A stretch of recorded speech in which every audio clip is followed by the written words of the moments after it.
What's up guys, ऐसी कौन सी picture आने वाली हैं जो 2000 करोड़ के क्लब में शामिल हो सकती हैं? देखेंगे आज हम who will break records next upcoming 2000 crore films.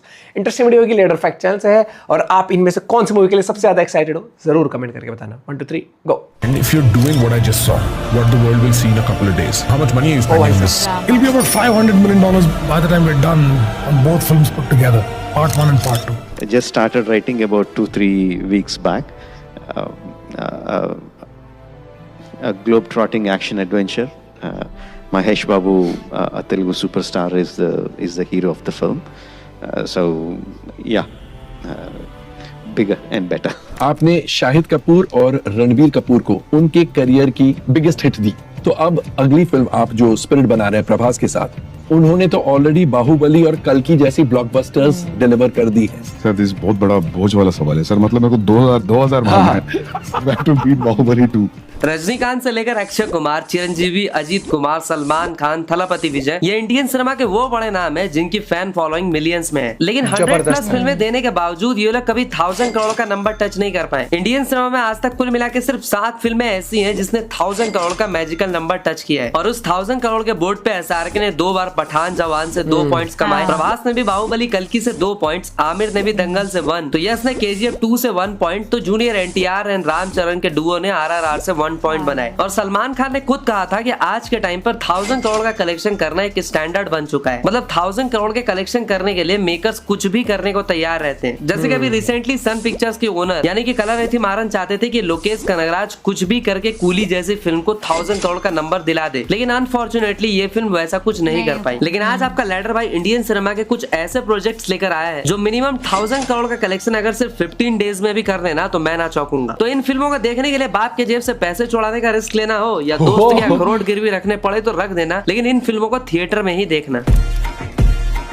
ये तो मैं देखूंगा। अब देखो, जहाँ बाकी फिल्मों के लिए 1000 करोड़ का कलेक्शन करना ही बहुत बड़ी बात होती है, वहीं बिग बजट फिल्में बनाने के मैराथन में राजा मौली को भी काफी पीछे छोड़ देना और लिटरली $500 मिलियन यानी इंडियन रुपीस में बोलूं तो कैलकुलेटर हैंग कर देने वाला नंबर, यानी 4000 crore, in other words almost Indian cinema के टोटल कलेक्शन के बराबर पैसे लगा देना। ये काम करके दिखाया है प्राइम फोकस के founder and 8 times Oscar winning company DNEG के CEO नामित मल्होत्रा ने, और विजन ऐसा कि अगले 1 डिकेड तक इंडिया में कोई ऐसी फिल्म बनाने के बारे में भी ना सोचे। भारत की सबसे बड़ी कथा, भारत की धरोहर को दुनिया को दिखाना, इस मिशन एंड विजन के साथ नामित मल्होत्रा रामायण को अकेले प्रोड्यूस करने का डिसीजन लेते हैं, जो कि इंडिया की अब तक की सारी बिग बजट फिल्में लाइक कल्कि 2898 AD जिसे 600 करोड़ पे बनाया गया था, RRR जिसे 550 करोड़ पे, आदिपुरुष जिसे ऑलमोस्ट 700 करोड़, तो बाहुबली 1 एंड 2 का कंबाइंड बजट 430 करोड़ था। इवन इसने हॉलीवुड बिगेस्ट लाइक अवतार जिसे 237 million, and Avengers infinity game and almost end game जिसे $700 मिलियन पे बनाया गया था, ये फिल्म उसके भी काफी करीब पहुंच गई है। और आपको शायद ही पता होगा कि इस प्रोजेक्ट की शुरुआत नामित मल्होत्रा ने नहीं बल्कि अल्लू अर्जुन के फादर साहब यानी कि अल्लू अरविंद ने की थी, लेकिन प्रोडक्शन में डिलेज होने लगे, फिल्म का बजट बढ़ने लगा, ऊपर से आदिपुरुष के फेलियर को देखते हुए अल्लू अरविंद एंड मधु मंटेना दोनों ही बीच में इस प्रोजेक्ट से कन्नी काट ली। ऊपर से जब नामित मल्होत्रा ने एज अ प्रोड्यूसर फिल्म के कमान संभाली तो उनको फिल्म के project and intellectual property rights के लिए अल्लू अरविंद एंड मधु मंटेना ने लीगल नोटिस भी भेज दिया, लेकिन बाद में जाकर इस मैटर को सुलझा लिया गया। पहले फिल्म के दोनों पार्ट्स को 1600 करोड़ की बजट ही एलोकेट की गई, लेकिन नामित मल्होत्रा के लिए फिल्म एक ड्रीम, एक पैशन है, इसलिए for this film whatever it takes to make grand and epic saga, he is ready to invest to compete with global films like Dune, Star Wars, Avatar. और उस फिल्म के लिए नामित मल्होत्रा ने बड़ी अच्छी बात कही थी कि इंडिया में जितनी भी फिल्मों ने अब तक ग्लोबली कुछ पहचान बनाई है, जैसे कि Slumdog Millionaire, Gandhi, Lion and RRR, ये वही फिल्में थी जिसमें हम इंडियंस को एज अ विक्टिम दिखाया गया, but this time he chose Ramayana to showcase India's rich and heritage strength, जिसे हमारे पूर्वज सालों से पीढ़ी दर पीढ़ी हमें as a greatest legacy pass on करते आए। And world famous music composer Hans Zimmer को भी जब नामित मल्होत्रा ने अप्रोच किया तो उन्होंने भी कहा कि मैं उस फिल्म का पार्ट जरूर होना चाहूंगा जिसकी कहानी 4-5 हजार साल से जिंदा है और लोग आज भी उस पर प्राउड फील करते हैं। रामलीला से लेकर के रामानंद सागर जी की रामायण, हम हर छोटी बड़ी कहानी, कविताओं, फिल्मों में रामायण या उसके रेफरेंसेस देखकर ही बड़े हुए हैं। इसीलिए रामायण बनाने का असली विजन इंडियन ऑडियंस से ज्यादा पूरे वर्ल्ड की ऑडियंस को टारगेट करना है, फिर चाहे वो रामायण के बिलीवर्स हो या फिर नॉन बिलीवर्स। नामित मल्होत्रा ने अपने एक दूसरे इंटरव्यू में भी कहा था कि people in the West don't like it,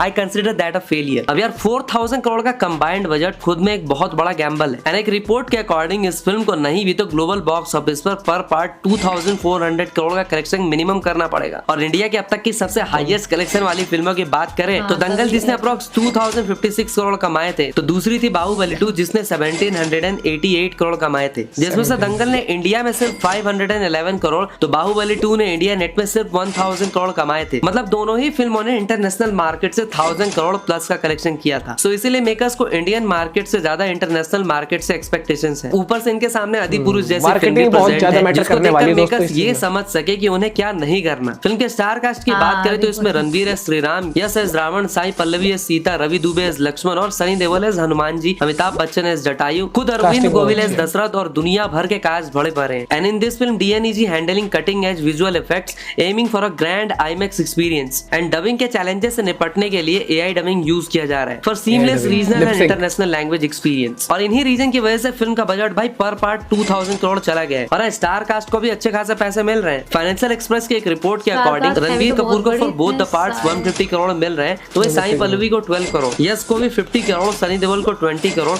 Ravi Dubey को भी 4 करोड़ के अप्रॉक्स मिल रहे हैं। और फिल्म पे सिर्फ इंडिया में मार्केटिंग एंड प्रमोशन के लिए 50 करोड़ का बजट रखा गया है और इंटरनेशनल मार्केट में फिल्म की मार्केटिंग अलग लेवल पे होने वाली है। इसलिए इस फिल्म का कास्ट भी इस फिल्म को एज अ मिशन की तरह ही ले रहे हैं। जैसे कि रणवीर कपूर जिन्होंने during the entire shoot non-veg खाना छोड़ दिया, एक्स्ट्रा ऑर्डिनरी बॉडी ट्रांसफॉर्मेशन की। सनी देओल ने भी अपनी बाकी 2 फिल्में यानी कि बॉर्डर 2, गदर 3 वगैरह को टाइम ना देके सबसे पहले रामायण को अपना टाइम स्लॉट दिया। एज अ रावण यश जिन्होंने काफी बार बॉलीवुड के साथ काम करने से मना कर दिया था, उस बंदे ने मेकर्स का विजन सुन के सीधा फिल्म पे एज अ को प्रोड्यूसर पैसे तक इन्वेस्ट कर दिए।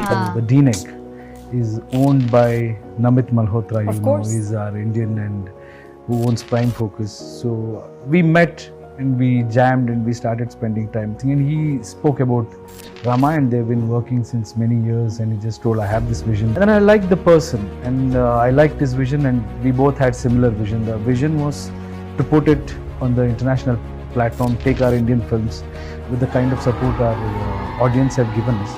So it aligned in the same vision. अब यार मेकर्स का विजन, कास्ट एंड क्रू का डेडिकेशन देखकर लग तो रहा है कि यहाँ सच में रामायण ही इंडिया की पहली ऐसी फिल्म होने वाली है जो इंडियन कल्चर एंड हेरिटेज को वर्ल्ड लेवल पर प्रेजेंट करने का बूता रखती है। ऊपर से फिल्म की रिलीज डेट भी हिंदुइज्म के सबसे ऑस्पिशियस डे पे रखी गई है यानी कि दिवाली 2026 एंड 27 में। इस मूवी की बहुत हाइप है, बहुत हाइप है इस मूवी की। यस।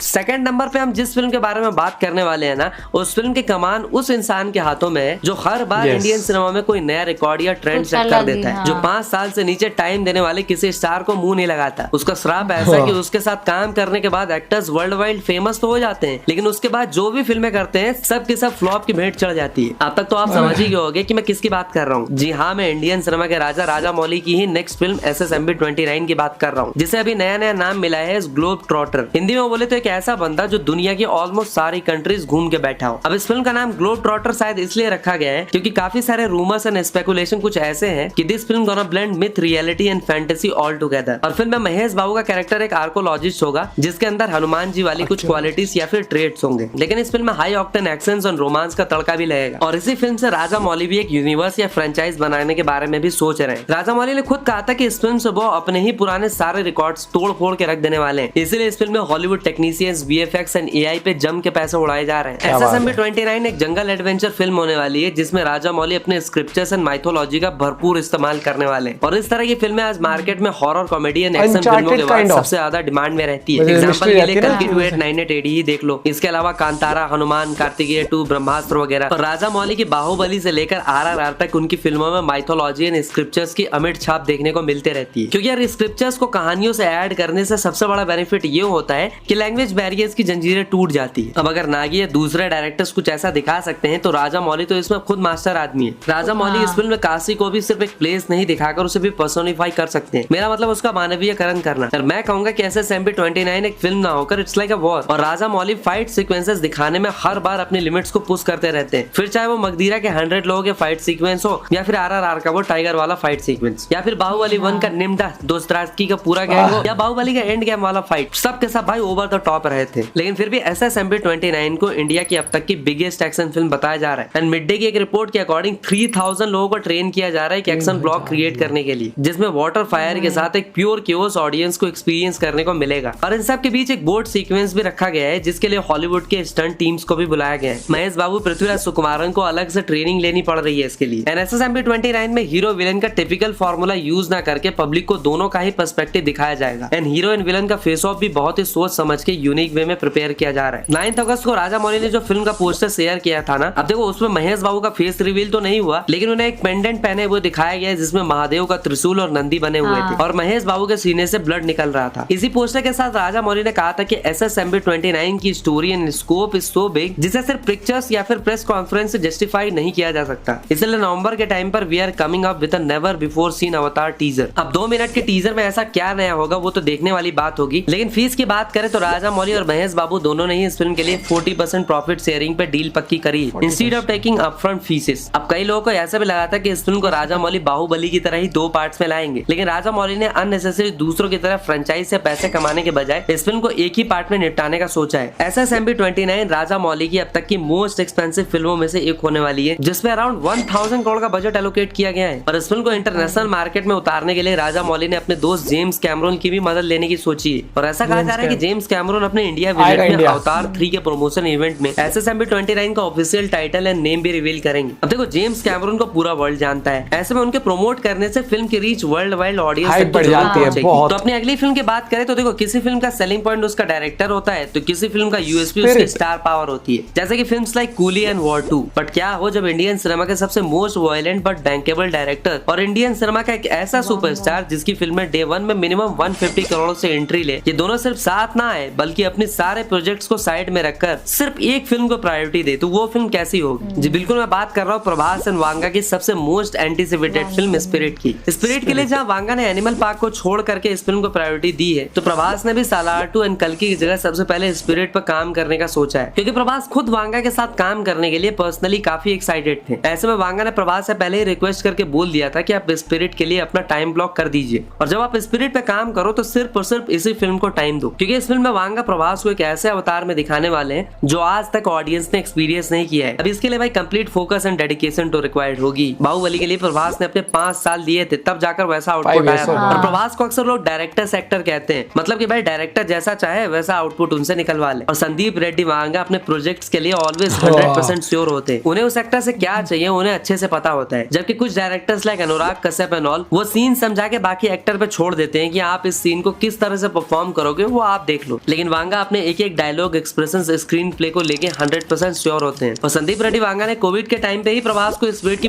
पूरी कहानी भी नरेट कर दी थी, और प्रभास को आइडिया बहुत ज्यादा पसंद भी आया था, इसलिए उन्होंने इमीडिएटली फिल्म के लिए हाँ कह दी थी। और पहली बार प्रभास के लिए वांगा अपनी दूसरी प्रोजेक्ट्स लाइक एनिमल पार्क वगैरह को साइड में रखकर 6 महीने दिन रात काम करके स्पिरिट की स्क्रिप्ट तैयार की थी। अब यार एक यूट्यूबर की 10 मिनट की वीडियो का स्क्रिप्ट हो या फिर एनिमल जैसे 3 घंटे की फिल्म का स्क्रिप्ट, सब कुछ कहीं ना कहीं कंटेंट पे ही डिपेंड करता है। और वांगा को हमेशा से अपनी स्टोरी पे इतना कॉन्फिडेंट रहा है कि अपनी पहली फिल्म के लिए उन्होंने अपनी 36 एकड़ की जमीन तक बेच दी थी। और उनको हमेशा से अपने काम पे इतना भरोसा होता है कि उन्हें किसी की वैलिडेशन रिक्वायर्ड नहीं होती, और वो अपनी स्क्रिप्ट हमेशा खुद ही लिखते हैं। तो ये कहना सही होगा कि राइटिंग कभी कभी महीनों या 1-2 साल भी चल सकती है, लेकिन एग्जीक्यूशन में कम टाइम लगेगा। या सर, मेरा वैसा ही होता है because I right solo. I never had a co-writer. अब बात करें जो प्लॉट लीक हुई थी उसके अकॉर्डिंग फिल्म में प्रभास एक मिडिल क्लास बैकग्राउंड से होंगे जो अपनी ड्यूटी में हाईली डिसिप्लिन एंड डेडिकेटेड होगा। बाहर से जितना ही कड़क, अंदर से अपनी फैमिली के लिए उतना ही सॉफ्ट, एकदम नारियल माफिक। रूमर्स ऐसे भी है कि उसकी एक वाइफ और 4 साल का बच्चा होगा, लेकिन चीजें कुछ इस तरह से टर्न होगी कि उसकी पूरी दुनिया ही बदल जाएगी। अब देखो थलापति की थियरी वाली वाइब्स तो मुझे भी आ रही है, लेकिन सच बताओ तो मुझे लगता है कि वांगा की फिल्म की स्टोरी इतनी सीधी होने वाली है। अब चलो ये तो होगी रूमर एंड लीक कहानी की बात। फिल्म की 100% असली कहानी की बात करें तो स्पिरिट ऑफिशियल पेज पे अगर आप जाओगे तो आपको वहां पे दिखेगा disgraced cop determined to regain his job, hunt down ruthless international crime syndicate, the ruthless saga begins. मतलब एक ऐसा पुलिस वाला जिसे फंसाया गया है उसे जॉब से निकलवा दिया गया है, लेकिन उसके बाद भी वो एक इंटरनेशनल सिंडिकेट को कैसे मिट्टी में मिलाएगा, ये फिल्म हमें कहीं ना कहीं वही चीज दिखाएगी। मतलब तैयार हो जाओ भर भर के एक्शंस, गोर सीन्स एंड वांगा की ए रेटेड फिल्म के लिए। और वैसे भी वांगा की फिल्म देखते ही सेंसर वाले बिना चेक किए ए रेटेड मूवी का स्टैम्प लगा देते हैं कि यार इसकी फिल्म है तो ए रेटेड से नीचे तो कुछ बात ही नहीं होना चाहिए। और मैं कहूंगा कि उल्टा आज की ऑडियंस, खासकर यंग ऑडियंस, ढूंढ कर ए रेटेड मूवीज देखने जाती है। movies दीपिका वाली देखने जाती है। कंट्रोवर्सी की बात करें तो दीपिका की फिल्म छोड़ने से शॉर्ट टर्म में भले ही फिल्म पे इम्पैक्ट हुआ हो, लेकिन लॉन्ग टर्म में फिल्म को फायदा ही हुआ है। पहली बात ये कि अब मेकर्स को उनकी मोटी फीस एंड टेंट्रम्स के वजन नहीं उठाने पड़ेंगे। दूसरा ये कि दीपिका कंट्रोवर्सी की वजह से फिल्म के प्री रिलीज में इस तरह का फ्री का प्रमोशन हो जाता है। फिल्म के बजट में बात करने से पहले वांगा ने ऑडियंस से कहा है कि अब तक प्रभास की 24 फिल्में आपने जरूर देखी होगी, लेकिन मैं उन्हें जिस अवतार में दिखाने जा रहा हूँ वो आपने आज तक नहीं देखा होगा और ना ही आपने कभी इमेजिन किया होगा। वांगा ने यह भी कहा कि 300 से 500 करोड़ की मैसिव बजट प्रभास गारू के लिए जस्टिफाइड है। So confident about this film कि उन्होंने इस फिल्म का टोटल कलेक्शन 2000 करोड़ तक का बता दिया था। रिलीज डेट की बात करें तो पहले प्रभास के भी राजा साहब जनवरी 2026 में आएगी और शायद से फौजी भी 2026 के एंड तक आ जाएगी। तो अब मान के चलो कि स्पिरिट को आने में 2027 का एंड तो हो ही जाएगा। तो भाई वीडियो ऑलरेडी काफी लंबी हो चुकी है और रील्स स्क्रॉल कर करके गोल्ड फिश बन चुकी ऑडियंस ज्यादा लंबी वीडियो सह नहीं पाती। तो इसलिए अगर आप इस वीडियो का नेक्स्ट पार्ट चाहते हो तो कमेंट में डालो 1000 करोड़ पार्ट 2। सिर्फ 1000 कमेंट एंड 10,000 लाइक का छोटा सा टारगेट रखते हैं, तो जल्दी से करवा देना तो लैडर भाई लेकर आ जाएगा इस वीडियो का अगला पार्ट। तब तक के लिए हर हर महादेव। से उम्मीद इसलिए है कि कलेक्शन वाइज उम्मीद, क्योंकि उसको इंटरनेशनल लेके जा रहा है और इंटरनेशनल जाने के लिए नॉर्मल डबिंग, जैसे आपने देखा होगा हॉलीवुड की मूवीज इंडिया के लिए जब रिलीज होती हैं तो कई बार डबिंग हम कहते हैं बचकान से डबिंग करी है, लेकिन इनका प्लान ये है कि लिप मूवमेंट से लेकर हर एक चीज, रामायण में डबिंग बहुत मैटर करेगी। मान लो अंग्रेज ऑडियंस देख रही है, ठीक है, हॉलीवुड वाले देख रहे हैं, तो वो जब डबिंग इंग्लिश में होगी तो लिप मूवमेंट भी, अगर रणबीर कपूर ने कुछ बोला हिंदी में तो वो लिप मूवमेंट भी इंग्लिश वाला ही होगा उनके लिए। उससे कहीं ना कहीं और करेक्ट फील कर पाते हो आप जो भी मूवी में चल रहा है सीन, उससे एक्टर से हर एक चीज से। और स्पिरिट की बहुत वाइब आ रही है, बहुत चीज आ रही है कि वांगा से एक्सपेक्टेशंस है। वांगा ने जैसे स्टोरी प्रेजेंट करी है एनिमल में, आप देखोगे, फिर जैसे कबीर सिंह देखोगे आपको ये लगेगा कि यार मतलब कुछ तो है बंदे में, एक वो नब्ज पकड़ लेता है कि भले मैं तो एनिमल पार्क के लिए भी एक्साइटेड हूं भाई। भले सोसाइटी बोले कि भैया ये चीज अच्छी नहीं है, यार मूवी है, वो एंटरटेनमेंट वाइज है, वो उसमें कैरेक्टर दिखा रहे हैं इंसान का। ऑब्वियसली जैसे जैसे कैरेक्टर हर मूवी में होते हैं वैसे हर एक इंसान नहीं होता ना, लेकिन वो एक कैरेक्टर का एक आइडेंटिटी बना के उसमें दिखा रहे हैं। अब जैसे पुष्पा, मैं झुकेगा नहीं, रोड पे सारी ऐसे निकल पड़े, मैं झुकेगा नहीं, लुक में हाँ कैसे लगे, वही चीज आती है, सबका अलग अलग पर्सपेक्टिव होता है। एक्साइटमेंट है, बहुत सारी वाइब्स है, लेकिन मुझे ये लग रहा है कि अब ना सिनेमा हॉल खींचना बड़ा डिफिकल्ट हो गया। इसीलिए एक डायरेक्टर और एक एक्टर, वो कहते हैं ना कि एक्टर बड़ा पैसा लेता है, भाई लेता है नो डाउट, क्योंकि उसकी वजह से ऑडियंस भी सिनेमा हॉल आती है। डाई हार्ड फैंस जो होते हैं, जैसे प्रभास की मूवी, भले ही कुछ मूवीज फ्लॉप हो जाती हैं, लेकिन जो डे वन कलेक्शन जो होता है उस एक्टर की वजह से ही आता है। और जब वो एक्टर की वजह से आता है तो ये समझ लो अगर मूवी की स्टोरी लाइन भी बड़ी जबरदस्त आ जाए, डायरेक्टर का नाम भी बड़ा हो तो कितना हिट हो जाए। और महेश बाबू की जो एस.एस. राजामौली के साथ जो आने वाली है SSMB 29, उसकी भी हाइप काफी है, लेकिन स्टोरी लाइन क्या रहेगी और कैसे उसका माइथोलॉजी से कनेक्शन रहेगा वो बड़ा इंटरेस्टिंग रहेगा देखना। वीडियो बड़े इंटरेस्टिंग तरीके से बनाई थी और बॉर्डर 2 से मुझे उम्मीद है 1000 करोड़ छू जाएगी वो, अगर वो कनेक्शन फील करा गया जैसे बॉर्डर ने कनेक्शन फील करा था, तो बॉर्डर 2 भी इतिहास रच देगी दोस्तों। आप अपना पॉइंट भी शेयर कर सकते हो, आप कौन सी मूवी के लिए सबसे ज्यादा एक्साइटेड जरूर बताना। Bye bye, take care.